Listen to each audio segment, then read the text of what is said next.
That's going to be the key to this. Were there any warning signs?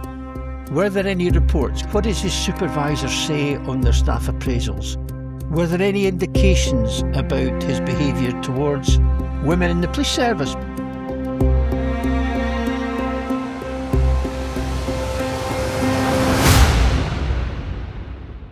It's a Scottish case, and it was this PC Alan Greer, a Police Scotland officer who was arrested in April this year, and that was after an investigation into an allegation of rape that dated back to 2012.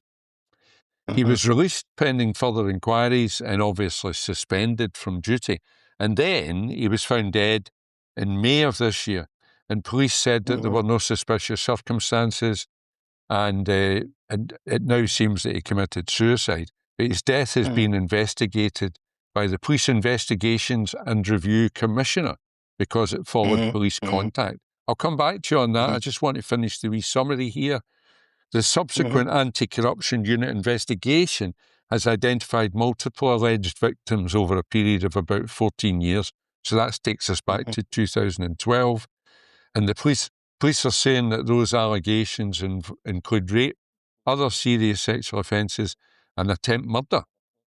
Further victims are obviously still possibly going to be identified.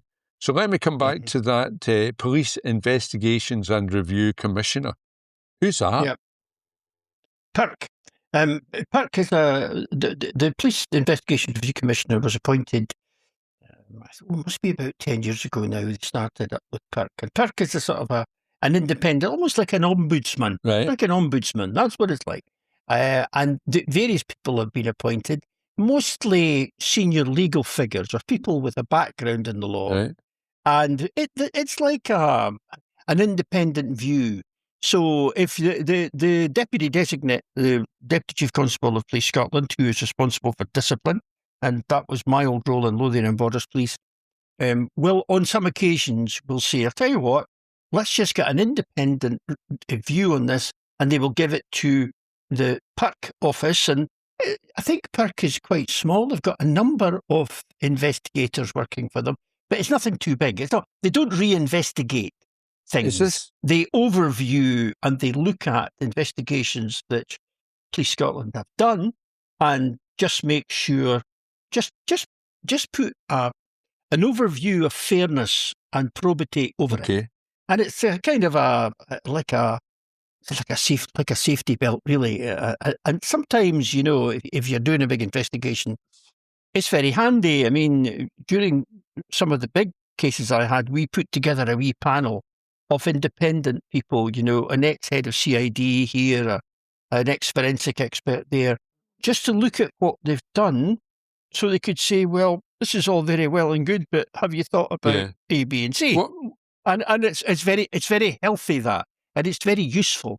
And I venture to suggest, dear Simon, that had that been done in the Emma Caldwell case, the case that the public inquiry is ongoing just now, she was a sex worker who was killed, and her killer was overlooked, despite the fact that police were informed, sometimes by existing officers, of his, know, his worth as a suspect. The independent overview is a healthy thing. It's like an inspection. You can see it in two ways. You can see it as a threat, or you can see it as an opportunity. Is this something that we lost, Tom, when we created Police Scotland? Because prior to that, in our day, we had different forces in Scotland.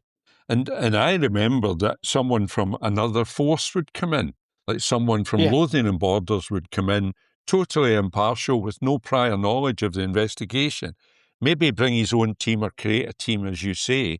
Were you involved in that, where you would go to Dundee or you would go to Aberdeen or you would come to Glasgow to do that kind of thing? And have we lost that now? Is that why we need PIRC? Yes, that's one of the reasons, Simon. You're right. We have lost that because we used to do that, and quite frequently. I mean, I called on Strathclyde. One of our firearms unit shot a woman through here, and I called on Strathclyde, a Strathclyde chief superintendent, to come and do an investigation. Did a very, very thorough investigation into it, I've done that on several occasions. I myself have gone on behalf of Strathclyde, actually, to take statements in a particularly sensitive case and report right back. I was a detective super at the time. Report back to your deputy chief constable because he wanted a clean pair of hands. He didn't want and so yes, and that's something that has been lost, of course, because it's all one force now, so it's very difficult to do that. And so that's why PIRC comes in. But what's interesting about the Greer case is that the independent review is being done by the National Police Chiefs Council. Now that's in our day that was called ACPO, Association of Chief Police Officers. It's called the National Police Chiefs Council now. Now that's interesting because I've never heard of that body, who are a representative body, taking on an actual hands-on investigation. But I suspect it's because a lot of forces are now very wary about taking on these independent investigations, especially in cases which are very controversial. Because all you do is you're putting yourself in the firing line. And so a lot of chief constables are getting a phone call saying, look, could you send a team of people up? They're saying, look, I'm really sorry, we don't have the resources, we're fully committed, which of course is probably true as well. But they want to stay out of other people's mess. What do you mean by the firing line, Tom? What do you mean by that? The media? The courts? Well, activists, things. I mean, in the Greer case, regardless of how thorough the investigation is, there will still be a harping back to the Metropolitan case of the officer who murdered the girl. Do you remember that? In fact, when I watched the sort of BBC expose of this, which was not the best, but when I watched that, there was very clear reference. They were connecting these cases, and they were also inferring that Police Scotland had not conducted themselves properly in that they had not detected this earlier. Right. Yeah, and that's going to be the key to this. Were there any warning signs? Were there any reports? Because you remember in the London case, there were. That individual had been reported for indecent exposure a few days before he killed the girl, etc., etc. And they'll be looking for this in Alan Greer. Were there any signs? What does his supervisor say on their staff appraisals? Were there any indications about his behaviour towards women in the police service? Because a couple of things that have come out is that he was a public order instructor. Is this Wayne Couzens? Yes, I'm talking about Wayne Couzens in London. Yes, I'm talking about Wayne Couzens. There's a couple of things coming in Alan Greer. They're talking about how he was involved in public order training and he was taking inappropriate photographs of some of the women officers during the public order training.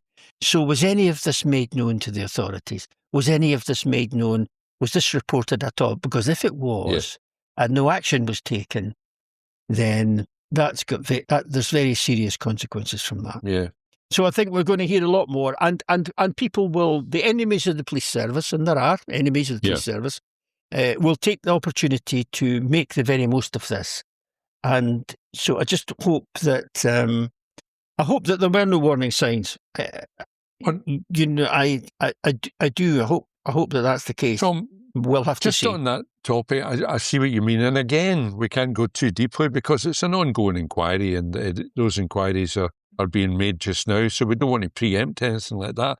But thinking from a personal point of view, I'd like to think that if I worked with this guy, I would have known that he wasn't right. I would have seen the warning signs. He must have been I don't know anything about him, but he was on a shift. He must have been either in an office or on the street or wherever he was, control room. He must have had colleagues. He must have been trained. He must have had a sergeant. And I did work with some strange folk over the years, as you did. But there's a thing I say to people sometimes about walking football, actually, that the badgings don't stay. If they don't like the rules, if they don't like the vibe of people helping each other and enjoying their company, then they tend to get spat out. And I say that about the police as well. Tully Allen, our first training at Tullyallen, I would say between 15 and 20% didn't make it maybe the first 2 weeks because they just weren't cut out for it. They couldn't take the discipline. They couldn't take what's required to be a police officer. I'd like to think that this guy would have been spotted sooner. If we get a problem calling each other out or calling out these bad apples. Well, yeah, I suppose that's true. Yes, I know you would like to think that, and I would have liked to think that if Alan Greer had been working for me, I'd have spotted him. But that's wisdom in hindsight. We know what we know now, and let's find out and see what's happening. I mean, we can talk about this because it's not sub judice because Alan Greer is dead. So we can talk about it. But I think these things can be very, very damaging for the reputation of the police service. And every man and woman working in the police service is tarred by that brush, just like the Metropolitan Police have been tarred by the Wayne Couzens thing. So let's wait and see. But what I did think was that the media side of it was managed very well. Obviously, what happened was the BBC reporter, Mark Daly, he's an investigative reporter, he obviously got wind of it and started making inquiries. And rather than be defensive, Police Scotland were obviously waiting for an opportunity to say, yes, that's right, and this is what we've done. And they put up an assistant chief constable to talk about it, and they made it very clear that they were turning over all stones. In fact, they had very, very quickly, when they realised the extent of this man's activity, they had very, very quickly passed it over from the professional standards team to a major investigation team. So it's a full murder squad that have got this investigation now. So it'll be on homes and it'll be done properly. I suppose the thing is, we've got to recognise that sometimes a bad apple who goes undetected can really cause the most enormous damage. And we've had examples of that in the United States where a serving police officer or police officer was in fact a serial killer, the Golden State Killer. And there's an excellent series on that on our old friends, Small Town Dicks, Paul Holes, who was an investigator on that, is speaking about it. And it's a good. It's once you've finished listening to Crime Time Inc.